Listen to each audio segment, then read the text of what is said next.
hay un santo oficio contra la herética pravedad. La Inquisición subsiste en China. Además con ese nombre, Oficina para la Represión de las Sectas Perniciosas o Perversas, es el santo oficio contra la herética pravedad. Bueno, santo no es porque es comunista, pero hay una Inquisición en China que persigue a las sectas como la llamada Falun Tafa, ellos se llama Falun Tafa, el gobierno chino los llama Falun Gong, los torturan, les hacen perrerías de todo tipo, pero es una secta que consideran peligrosa, como el Imperio Chino, perdón, como el Imperio Romano. Todas las sectas que admitan el culto imperial son bienvenidas y son bien recibidas, como la Iglesia Católica China, con obispos nombrados por el Partido Comunista, los lamas nombrados por el Partido Comunista. Sí, vamos a reconocer quién es la reencarnación del lama, y viene el Partido Comunista y lo reconoce, y algunos de estos lamas son... y algunos de los abades de los monasterios budistas son diputados y miembros del Partido Comunista.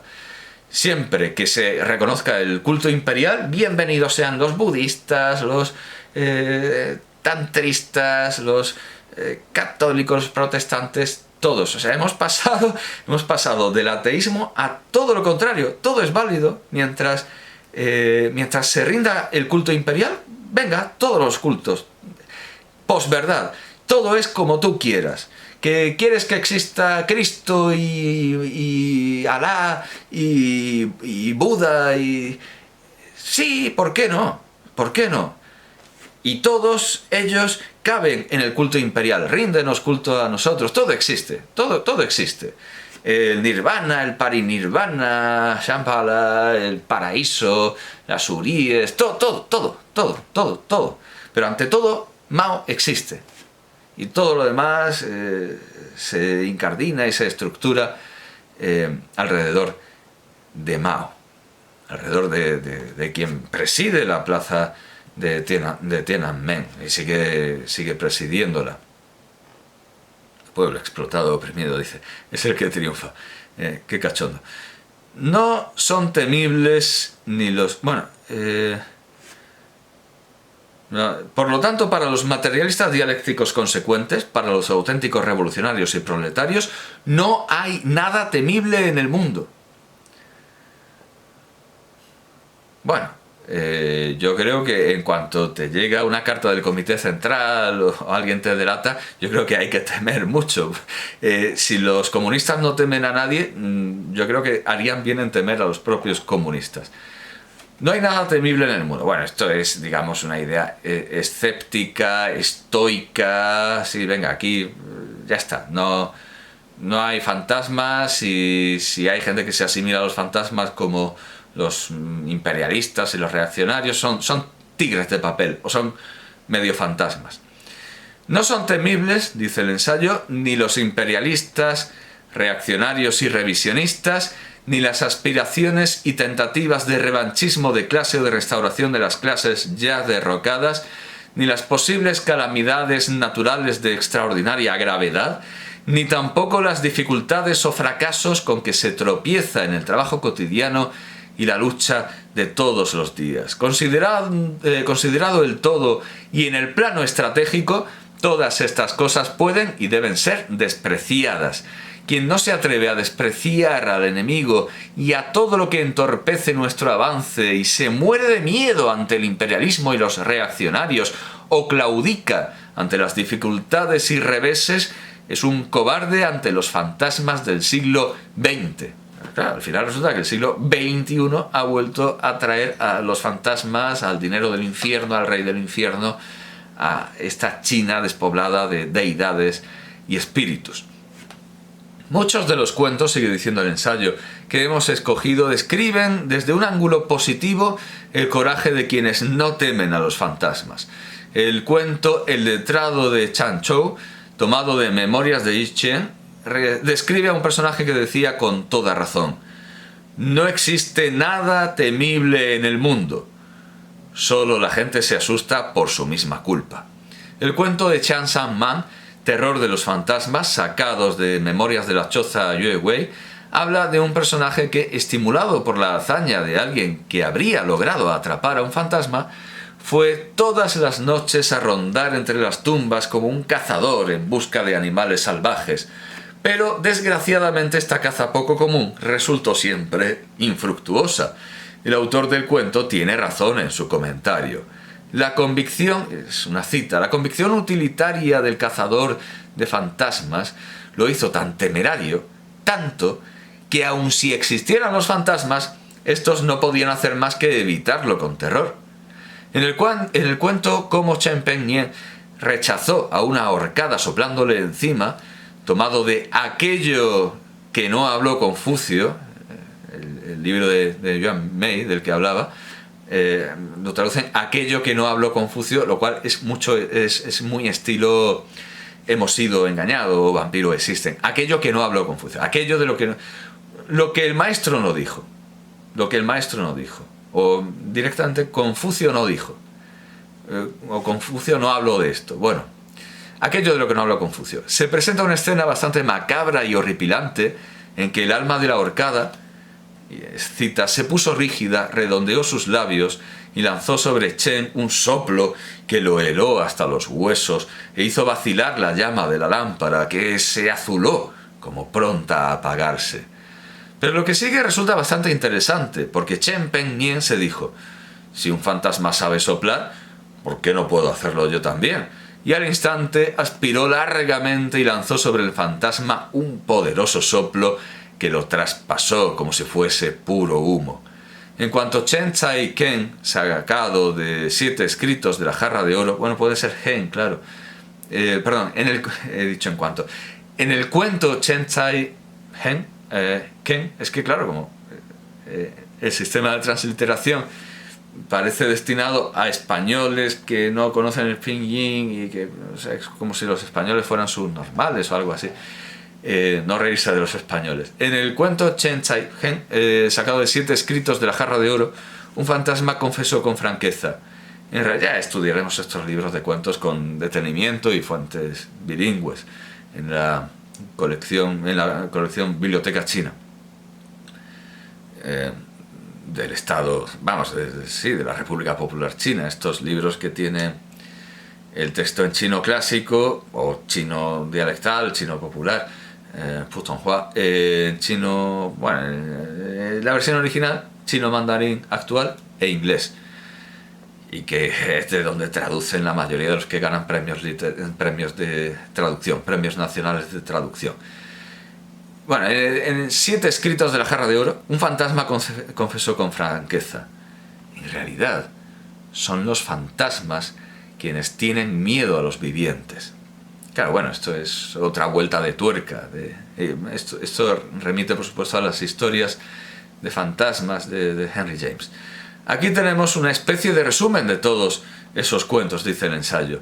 ¿No debe este criterio comunicarnos valentía y coraje frente a todas las fuerzas reaccionarias, todas las calamidades naturales y flagelos artificiales, y en fin, todo cuanto parezca temible, pero no lo sea en los hechos? Si ellos saben soplar, ¿por qué no podemos hacerlo nosotros también?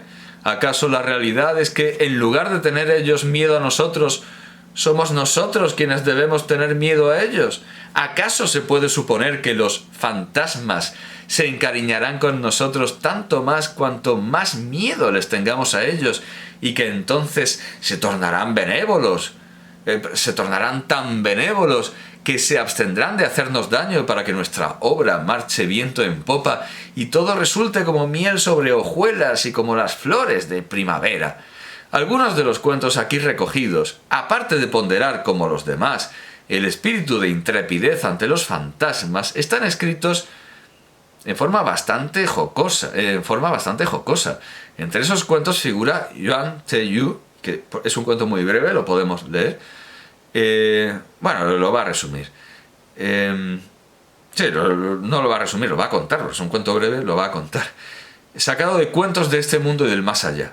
Un día, cuando se dirigía al excusado, Yuan Te Yu se topó con un fantasma gigantesco.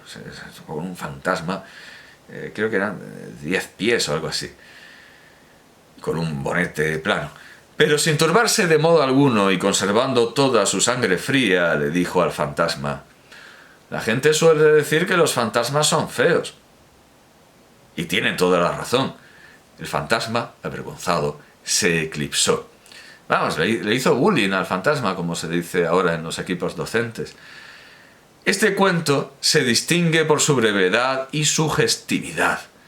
En el cuento Lo que me contó Cao Chu-shi, sacado de Memorias de la Choza Yue Wei, un fantasma se desmelenó y sacó la lengua como una horcada para asustar a un hombre que no temía a los aparecidos. Pero este sonrió y comentó: «Greñuda, de todos modos siguen siendo cabellos. Y un poco larga, es verdad, tu lengua, pero siempre lengua. ¿Qué hay de temible en todo esto?». Luego, el ser fantástico se arrancó su cabeza, que es algo que vemos también en la literatura popular española, en Fernán Caballero, la versión de Fernando Fernán Gómez. Se arrancó su cabeza y la puso sobre la mesa. El hombre se desternilló de risa. Si ni con la cabeza en su lugar has conseguido meterme miedo, sin cabeza lo lograrás menos. El fantasma, viendo infructuosos todos sus recursos, se evaporó.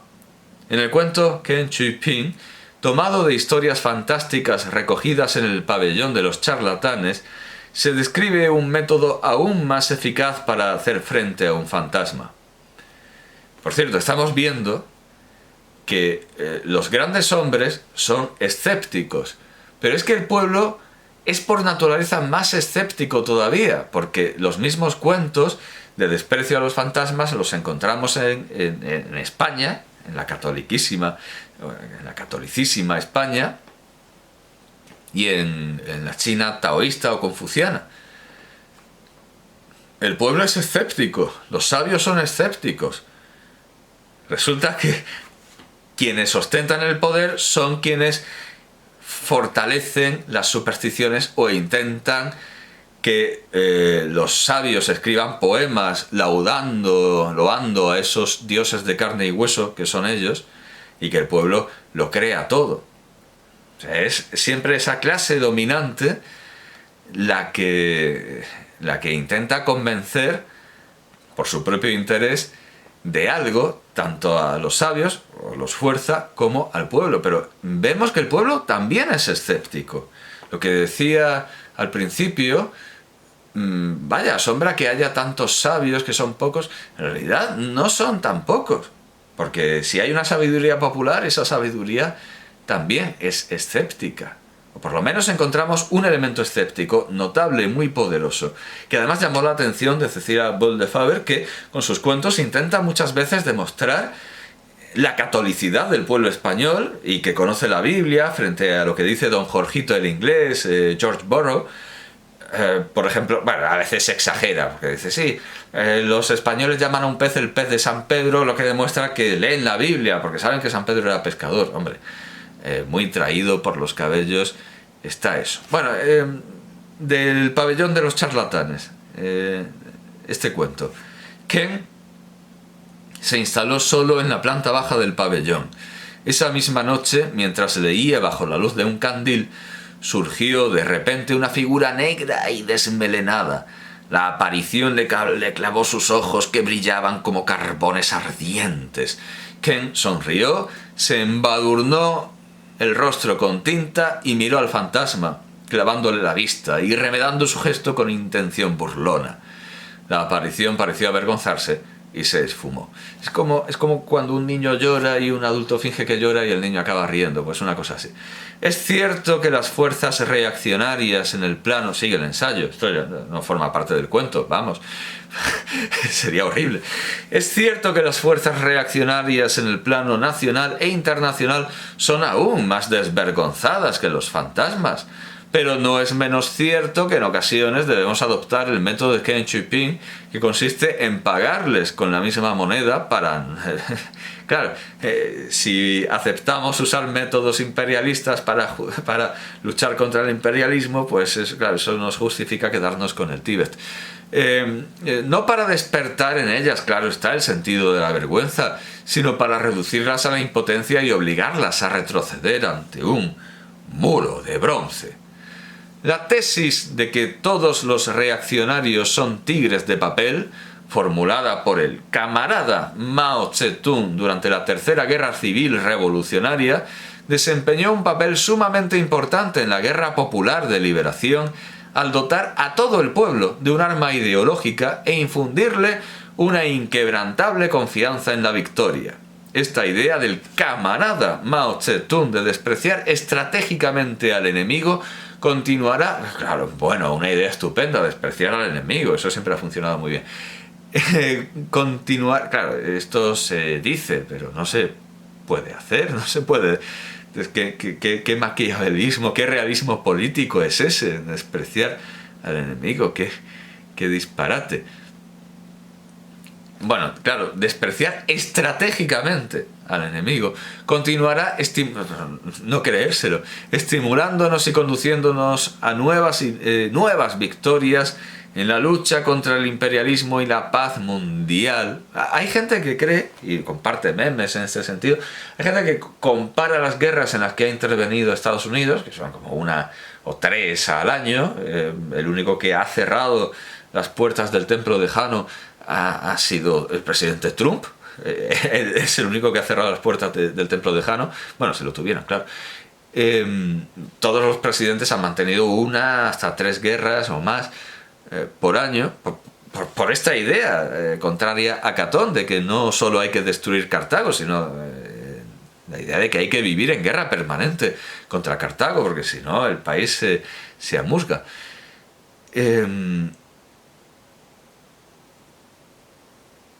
La paz mundial, dice, claro, comparan las guerras en las que ha intervenido Estados Unidos, que son muchísimas, con las guerras en las que ha intervenido China. Y dice, no, China, ninguna. Bueno, de entrada, si evitamos hablar de las internas, porque estamos hablando que esto de los tigres de papel surge en el contexto de la tercera guerra civil revolucionaria. Pero bueno, si partimos de la proclamación de la República Popular China, ha habido guerras de entrada contra comunistas. La invasión de Camboya.